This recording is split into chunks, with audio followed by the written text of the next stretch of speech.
of Jay Leno's garage. We're not at my garage today. We're, well, kind of in the desert. This is my 1959 Mark II Ferret reconnaissance car. These are used by the British military from about 1948 to about 1971. They used them in Northern Ireland. They used them everywhere. This was sort of an urban assault type vehicle. You notice it has run flat tires instead of tracks. People think this is a tank. It's not a tank. It's a reconnaissance vehicle or a scout car. If it was a tank, it would have tracks on it. And tracks you can't use on the road because it breaks them up. You know, a friend of mine had one in Vegas. He crossed the highway. All he did was go across the desert. He went across the road, and it cost him $25,000 because it tore up the asphalt so bad. But these are also run flat, so you can fire bullets into this thing all day long. You wouldn't even know you got hit because the tires are so strong they don't seem to go flat. I have no idea how old these tires are. They might have been on here since the day it left the factory, but they're pretty durable. See, it comes with a .30 caliber machine gun, which is fine for where I live in LA. My neighborhood's pretty good, so .30 caliber is all you need. Sometimes when I go to downtown LA, I need to put the .50 caliber on, just to be on the safe. Better safe than sorry. That's what I say. But, you know, if somebody's got road rage, just turn that baby around, bring the gun down. You don't have to fire it. People just back off right away. It goes 60 miles an hour. It's powered by a Rolls-Royce. It's built by Daimler, but it's the Rolls-Royce engine. Same Rolls-Royce engine they used in the Rolls-Royce automobiles up through the early 60s till it came out with a V8, 4.25 liter, about 130 horsepower, something like that. Dry sump lubrication. It's not amphibious, but it can go in the water as long as you make sure your venting tube is not blocked there. It weighs about, maybe a little more than 4 tons, and it's a perfect vehicle for LA. You know, it's a lot of fun to drive because it drives like a car. It has what they call a Wilson pre-selector gearbox. The way it works is you select a gear, well, you put it in first like you would a normal car, you release it, and then as you give it gas, it moves along. Say you pick second, and then when you want to shift, just hit the pedal with your foot, bang, and it shifts. Same thing all through the range. You have 5 speeds, and you also have 5 speeds in reverse. So you can go 60 miles an hour in reverse, as scary as that sounds. You steer it like this. Well, you'll see where the steering wheel is. It's just interesting, and it's different, and it's a fascinating military vehicle. You know, Arnold Schwarzenegger, you saw him on the show. He had his tank. He's got Jagger, the big tank. It's bigger than your tank. It's fantastic. Could crush your little tank. But I like my little car because I can take it around. His tank you can't take out on the road because it's got treads, and it just crushes everything. Whereas this, you know, if you got a farm in Montana or you're out in the woods somewhere in North Carolina, this thing is just great. A lot of guys that have big farms use these too. And they're not unreasonable. They tend to run in the $20,000 to $50,000 range. And if you're buying your car by the pound, this baby's the cheapest thing on the market. Yes, $3. Yeah, as you see, you've got all sorts of equipment here, axes and things. You've got flamethrowers. You've got smoke grenades. What I've done is here I've mounted cameras. I've got a screen in the cockpit there, so I can see behind me and all around me. I've got cameras mounted at all 4 corners, so when people come up next to me, I can see them. You've got a hatch here. You see, if they're firing at you, you close this hatch, which is tremendously heavy. But this thing's got a few nicks in it from being hit with a few bullets, I guess. Well, there's all kinds of storage compartments. If you have one of these, you always want to have your manual, and it's a great manual.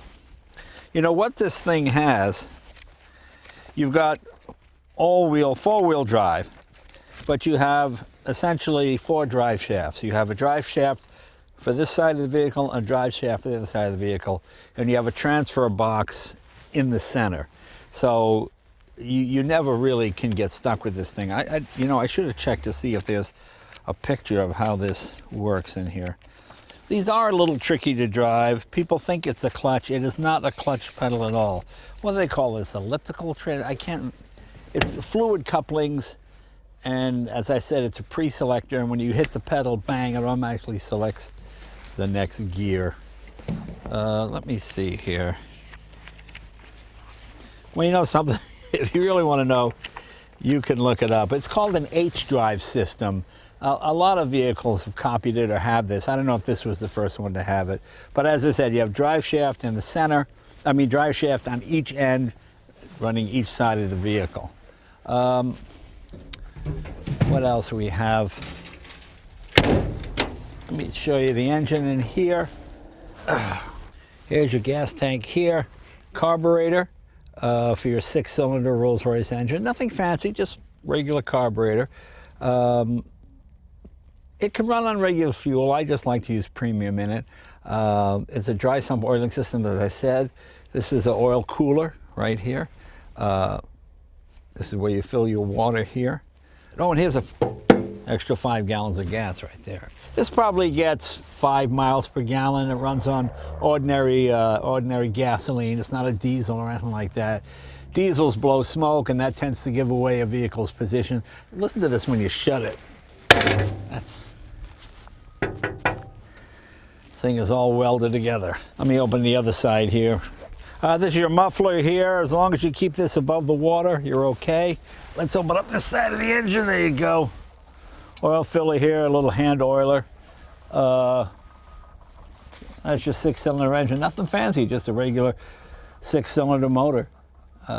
Gasoline, of course, not diesel.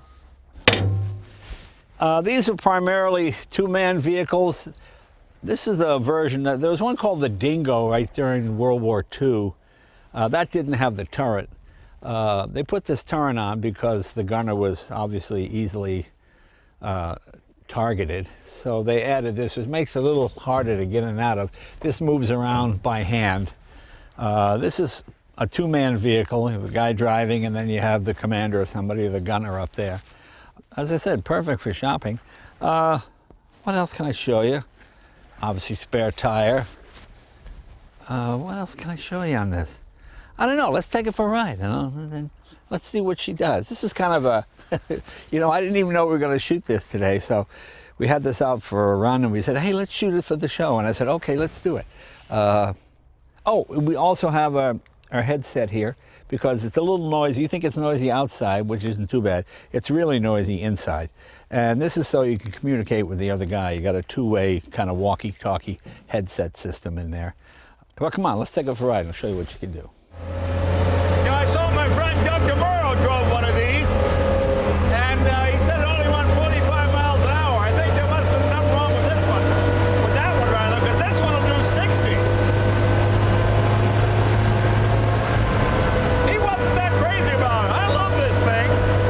I think it's fantastic. It's quite easy to drive, and it steers quite easily as well. And when they say a car is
You know, these things are a lot of fun. But you know, you don't ever want to forget why they were built and the intended purpose. And the men that ran these things and fought and died in them, you know, to them it wasn't a lot of fun. It was a serious business. And God bless them, you know, like my friend Danny said, if somebody fired a bullet and it came through here, it would ricochet around this thing until it killed somebody in here. If somebody threw a grenade in this thing, I mean, this is a frightening, scary thing to do. So to the men that man these ships, as they say, God bless them. You know, idiots like me go out and have fun, but it was their sacrifice that allowed us to do it. So whenever you buy a military vehicle, just try to remember the reason why it was built in the first place. So God bless our men and women, and our British men and women as well.